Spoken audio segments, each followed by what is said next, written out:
arcing, jumping of what appeared to be high voltage electricity across the space in the control room.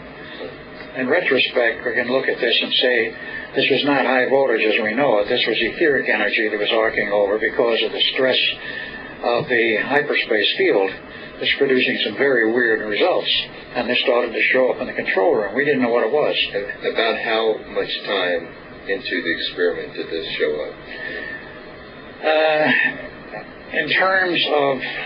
From when you turned it on? When we turned the equipment on and we knew everything was functional, about 30 seconds.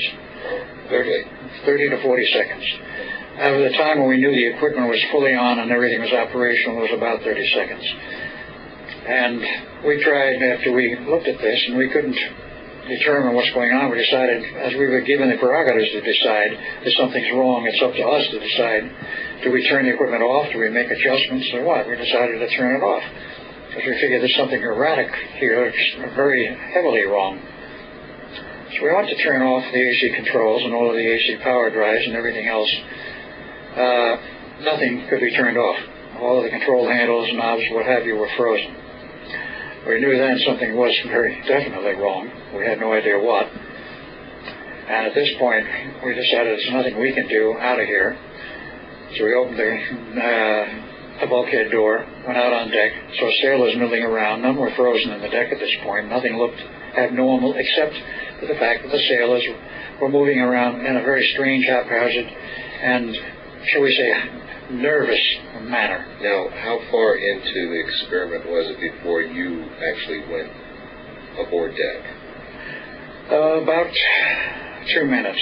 That's all? 2 to 3 minutes. We had no idea that the ship had already gone into hyperspace. The only thing we saw when we went out on deck was you could not see the horizon, you could not see adjacent land. All you could see was a gray fog, which was just a little bit beyond the railing of the ship. On the deck you could see quite clearly, and there were the sailors milling about, and we decided there's nothing we can do here. Let's get out of here. We don't know what's going on. We will jump overboard and swim ashore. We were both excellent swimmers, and we figured at that point it was about, at maximum, half an hour to shore. Half a mile to shore, and it was not a long swim for us. Let's jump overboard. So we both did. And that was the point where things got very strange. We did not hit the water. There was no water. We just started to fall. The feeling was like you were falling down an elevator shaft with no bottom. And we just kept falling and falling and falling and falling. And what is this?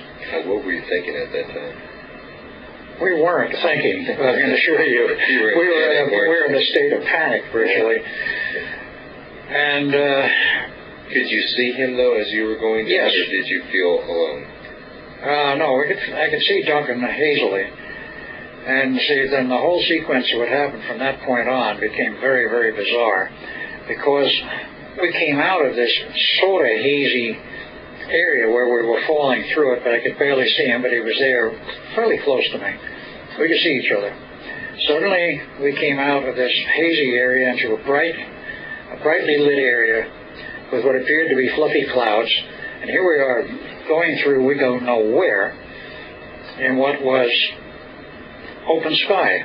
Couldn't see ground, couldn't see anything else, open sky and a cloudy effect. And we're moving through this for a period of time, and all of a sudden we blank out.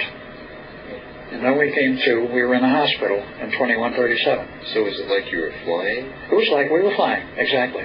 That was the feeling, the sensation. Not like we were falling at that point, but like we were flying. Can't explain it, to this day, except that's what we felt and what we noted. But was it a pleasant feeling, though? At that point it was. The terror was gone, but at this point, where are we? What's going on? Type thing. Wow. We didn't talk to each other. We were in no position to talk. We were just observing and in a state of complete mental disarrangement, if you will. Indeed. Where are we going? What is happening? And these were not verbalized thoughts. These were just, what next type thing. And okay, well, we've gotten to 2137. Yeah. So, in fact, we've done a very extensive... Yeah. Well, this is how it happened. Okay. We maneuvered through however it was done, whoever was handling this. And in retrospect, the higher power was doing this for a reason, but we wound up in 2137, and from that point on, we've already outlined quite well. Right, and just to really quickly recap it, you were there for 6 weeks. Yeah. Both you and Duncan. Correct. And then you went from there to 2749. Correct. Only I, Duncan did not. Correct. Now, did you go there sort of like week 3 or week 6? Do you recall? It was in the 6th week. Or was it at the very end? It was at the very end. Okay, so you went to 2749. You stayed there for 2 years. That's right. And in terms of the time measured then, and in terms of, I guess what one would say is wear and tear on me, perhaps. Right, and that's where you had your interesting experience with the Wingmakers. With the Wingmakers, with the artificial intelligence computer system that ran the planet. That is, city by city it did. No such control out in the boonies. Total world population, approximately 500 million. Very exotic, very large cities. And you were a tour guide, right? I became a tour guide along with a friend I met there who I guess got me into it. See, that's strange, because how would you have the experience to be a tour guide? I didn't.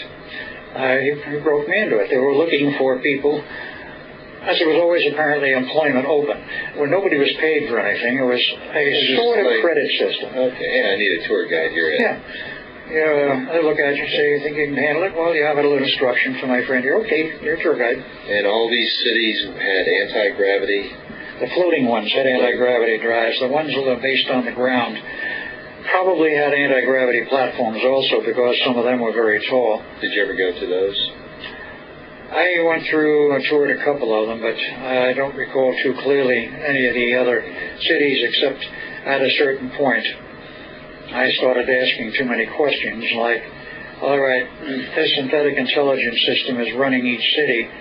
It didn't create itself. Who built this? That's, of course, when I was introduced to the Wingmakers. Now, of all these 2 years, do you remember the names of anybody that you knew over there? Only one, and I only know him in this name that he has used in the present era. And that I will leave out because he was a man very high up in the military with a very high clearance and doesn't want his name used. So Today? Today, yes. So I'll leave that out. Other than I knew him there and I knew him now. In fact, he told me when I first met him, he said, you met me in the 28th century. It was the first time we met. And I said, no, that was you. Oh, he told you that? Huh? He did. Well, did you recall, however, were the names different, like Mike and Joe? Oh, yeah. People have regular names, normal regular names. Like they have now. Names. Okay. Yeah, and they had stores, and they had recreation, and they had movies, and they had most of everything that we'd expect today, except worldwide communication was restricted. There wasn't as need for it the way we have today. They didn't have the need for computers with stock market exchanges and all of that. There was no stock. There was no banks. There was no money. There were no world governments. There was no national divisions anymore. There was no standing armies. It simplified things quite a bit. Sounds like heaven. Closest thing you'd ever come to it, and I think after a while it got to the point where people were bored. It was, well, yeah, that's true. No worries, right? Yeah, there were no worries. Okay, so let's go all the way to the end. Here you are. You had your 2-year experience there, which we have covered in other interviews. Right. How'd you get to the point where you left?